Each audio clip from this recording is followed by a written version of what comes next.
સીધા ડંકાની ચોટ ઉપર જશે, આખો સમાજ સાથે રહી કરાવશે, એને જે બોલવું હતું હવે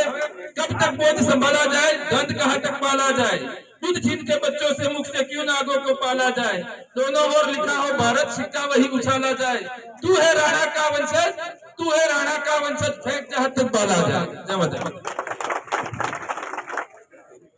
देवुभा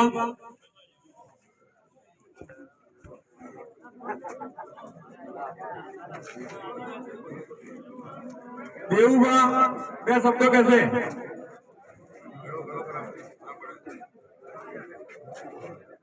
अपने सब भाइयों से ये निवेदन, जरा से समाज से कौन है अपने साथ भी, जरा से समाज से कोई भी आए प्लीज। દિલીપ સિંહ બાવજી ગંગવા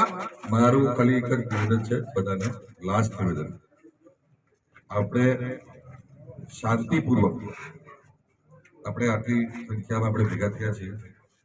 આપણે સાથે ચાલતા જશું બધા, પણ આપણે શાંતિપૂર્વક શાંતિ આપણે મેન્ટેન કરવી છે, કેમ કે એવું દેખાડો નહીં આપણે કે આપણે અસભ્ય છીએ, આપણામાં સંસ્કાર છે,